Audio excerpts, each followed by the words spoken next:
GB classroom and music চ্যানেলের পক্ষ থেকে জীববিদ্যা ও মানব কল্যাণের আরেকটি ভিডিও পার্ট 2। আজকের এই ভিডিওতে আমরা আলোচনা করব ইমিউনিটি বা অনাক্রম্যতা। এই অনাক্রম্যতা ও মানুষের রোগ। এখানে ইমিউনিটি বা অনাক্রম্যতা কি, এর আমরা আগের ভিডিওতে আলোচনা করেছি। তাহলে অনাক্রম্যতার সংজ্ঞা: ইমিউনিটি বলতে বোঝায় রোগ সৃষ্টিকারী যে জীবাণু বা ভাইরাস দেহে যখন প্রবেশ করে, এই রোগ সৃষ্টিকারী জীবাণু বা ভাইরাসের বিরুদ্ধে বিজাতীয় বস্তুর বিরুদ্ধে প্রতিরোধ ব্যবস্থা গড়ে তোলাকেই বলা হয় অনাক্রম্যতা বা ইমিউনিটি। দেহে যে রোগ সৃষ্টিকারী ভাইরাস, জীবাণু বা বিজাতীয় কোনো বস্তু প্রবেশ করলে তার বিরুদ্ধে প্রতিরোধ ব্যবস্থা গড়ে তোলাকেই বলা হয় ইমিউনিটি। এরপর এই ইমিউনিটির ইন্টারফেরন অনাক্রম্যতা বা ইমিউনিটি। যখন দেহে অনাক্রম্যতায় কোনো ভাইরাস কোনো কোষকে আক্রমণ করে, ভাইরাস দ্বারা কোনো কোষ যখন আক্রান্ত হয়, সেই কোষ থেকে ইন্টারফেরন নামক এক প্রকারের পদার্থ নিঃসৃত হয়। এই ভাইরাসের যে বিভাজন ক্ষমতাকে রোধ করে, এই ইন্টারফেরন, কোষ থেকে যে ইন্টারফেরন নিঃসৃত হয়, সেই ইন্টারফেরন ওই ভাইরাসকে যে কোষ বিভাজন হয়ে কোষে আক্রমণ করবে, ভাইরাসের কোষের সংখ্যা বৃদ্ধি করে দেহকে আক্রান্ত করবে, এই ভাইরাসের কোষ বিভাজনে বাধা প্রদান করে।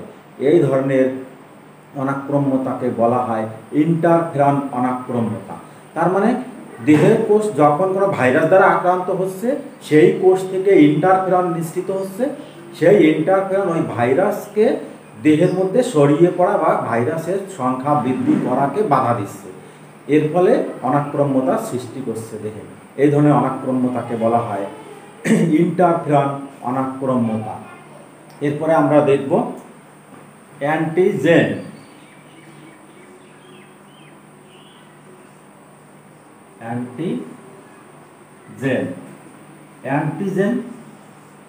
অ্যান্টিজেন সবসময় ক্ষতিকারক হয়ে থাকে। এটা সাধারণত দেহের মধ্যেও হতে পারে, দেহের বাইরে। বিশেষ করে বেশিরভাগ ক্ষেত্রে আমরা দেখব বাইরে থেকে যখন কোনো বিজাতীয় বস্তু শরীরের মধ্যে প্রবেশ করে এবং শরীরে প্রবেশ করার পর শরীরকে আক্রান্ত করে, দেহকে আক্রান্ত করে, এর ফলে দেহের লিম্ফোসাইট নামক সে রক্তকণিকা উত্তেজিত হয়, উদ্দীপ্ত হয় এবং লিম্ফোসাইট থেকে ইমিউনোগ্লোবিউলিন বা বিভিন্ন কোষ আছে, তার থেকে ইমিউনোগ্লোবিউলিন অর্থাৎ অ্যান্টিবডি নিঃসৃত হয়। তখন এই বাইরে থেকে যে প্রবিষ্ট যে ক্ষতিকারক যে প্রোটিন বা যে পদার্থ, তাকে বলা হয় অ্যান্টিজেন। কারণ এই অ্যান্টিজেন সর্বদাই ক্ষতিকারক এবং এই অ্যান্টিজেন প্রবেশ করার ফলে দেহ থেকে এক প্রকারের ইমিউনোগ্লোবিউলিন অর্থাৎ অ্যান্টিবডি নিঃসৃত হয়। এই প্রবিষ্ট ক্ষতিকারক বা বিজাতীয় বস্তুকে বলা হয় অ্যান্টিজেন। কোনো বস্তু দেহের মধ্যে প্রবেশ করলো কিন্তু দেহ থেকে কোনো প্রকার কোনো অ্যান্টিবডি খরিত বা নিঃসৃত হলো না, তাহলে সেই প্রবিষ্ট বস্তুকে আমরা অ্যান্টিজেন বলবো না। যে বস্তু প্রবেশ করার ফলে দেহ থেকে অ্যান্টিবডি নিঃসৃত হবে, তাকেই আমরা অ্যান্টিজেন বলবো। অ্যান্টিজেন দুই প্রকার: এক্সোজেনাস অ্যান্টিজেন,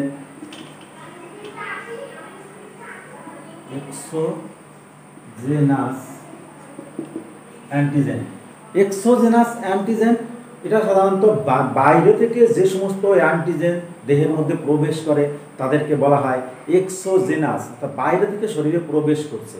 যেমন ফুলের পরাগরেণু, কোনো জীবাণু, কোনো দূষণ পদার্থ বা দূষক পদার্থ, এইসব পদার্থ অর্থাৎ বাইরে থেকে যেগুলো শরীরের মধ্যে প্রবেশ করছে তাকে বলা হচ্ছে এক্সোজেনাস অ্যান্টিজেন। এবং একটা আছে এরপরে 2 নাম্বার অ্যান্টিজেনের এন্ডোজেনাস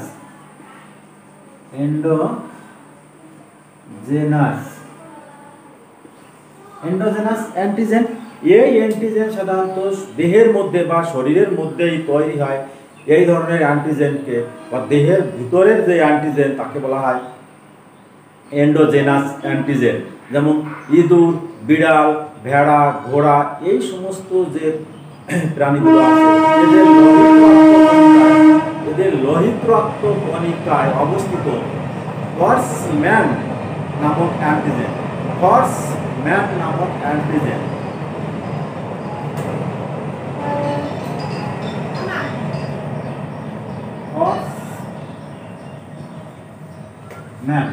হর্সম্যান নামক অ্যান্টিজেন, এই হর্সম্যান অ্যান্টিজেন এটা ইঁদুর, বিড়াল, ঘোড়া, ভেড়া এদের লোহিত রক্তকণিকায় থাকে। এটা এন্ডোজেনাস অ্যান্টিজেন। স্তন্যপায়ী প্রাণীর হৃৎপিণ্ডে অবস্থিত কার্ডিওলিপিন, কার্ডিওলিপিন নামক অ্যান্টিজেন, কার্ডিওলিপিন নামক অ্যান্টিজেন, এই অ্যান্টিজেন কার্ডিওলিপিন অ্যান্টিজেন এটা এন্ডোজেনাস অ্যান্টিজেন, অর্থাৎ দেহের অভ্যন্তরেই থাকে। তাহলে অ্যান্টিজেন দুই প্রকার, এক্সোজেনাস এবং এন্ডোজেনাস, তা আমরা আলোচনা করলাম। এরপরে আমরা যাব অ্যান্টিবডি।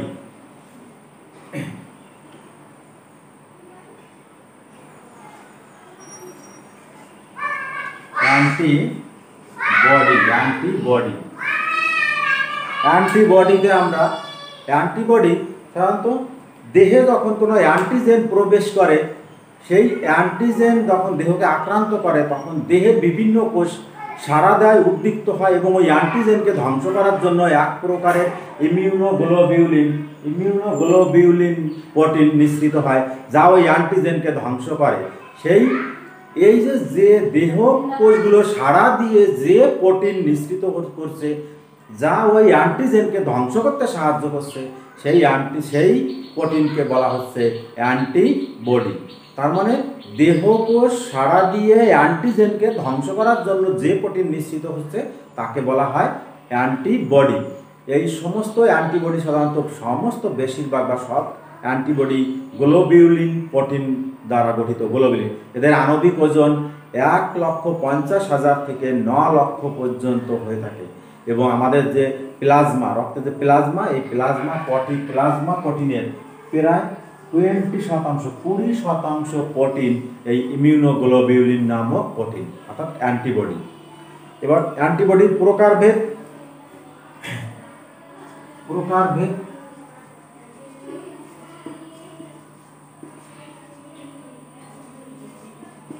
প্রকারভেদের ক্ষেত্রে আমরা দেখব অ্যান্টিবডি সাধারণত 5 প্রকার। অ্যান্টিবডি 5 প্রকারের হয়ে থাকে। এই 5 প্রকারের মধ্যে আমরা দেখব, নামগুলো দেখব। IgG,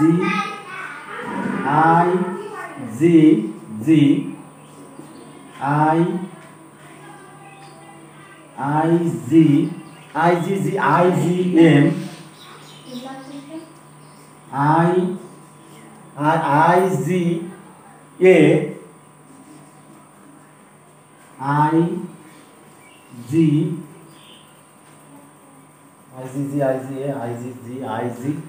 IgD এবং IgE। এই 5 প্রকারের antigen IgG, IgM, IgA, IgD এবং IgE। Immunoglobulin G, immunoglobulin M, immunoglobulin A, immunoglobulin D এবং ইমিউনোগ্লোবিউলিন E।